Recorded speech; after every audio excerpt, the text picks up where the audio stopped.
విహారీ లక్ష్మి ఇద్దరు కూడా కార్లో వెళ్తూ ఉంటారు. అప్పుడు లక్ష్మి డల్గా ఉంటుంది. యమున అన్న మాటల గురించి పదే పదే ఆలోచిస్తూ ఉంటుంది. దాంతో విహారీ లక్ష్మితో, ఏంటి లక్ష్మి, దేని గురించి ఆలోచిస్తున్నావు?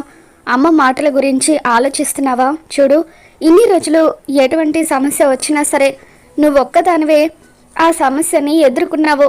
కానీ ఇప్పుడు నేను కూడా నీకు తోడుగా ఉన్నాను. ఎటువంటి సమస్య వచ్చినా మనం ఇద్దరం కలిసి ఎదుర్కొందాం, నువ్వేం టెన్షన్ పడకు అని చెప్పి విహారీ అంటూ ఉంటాడు. ఇంతలో యమున విహారీకి ఫోన్ చేస్తుంది. నువ్వు లక్ష్మి ఎక్కడున్నారు అని చెప్పి యమున అడుగుతూ ఉంటే, ఎయిర్పోర్ట్కి దగ్గరలోనే ఉన్నావమ్మా అని చెప్పి విహారీ అంటూ ఉంటాడు. దాంతో యమున, మీరు ఎక్కడికి వెళ్ళాల్సిన అవసరం లేదు, వెనక్కి వచ్చేయండి అని చెప్పి అంటూ ఉంటుంది. దాంతో విహారీ అదేంటమ్మా అని చెప్పి షాక్ అవుతూ ఉంటాడు. ఇన్ని రోజులు లక్ష్మి దాచిన నిజమేంటో మాకు తెలిసిపోయింది అని చెప్పి యమున అంటూ ఉంటుంది.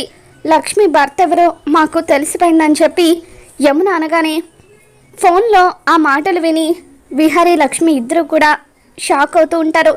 మరి లక్ష్మి విహారీ భార్యాభర్తలని యమునకి తెలిసిపోయి ఉంటుందా? అసలు ఏం జరగబోతుందో మళ్ళీ మన ఛానల్లో తెలుసుకుందాం. ఈ వీడియో మీకు నచ్చినట్లయితే తప్పకుండా లైక్ చేయండి.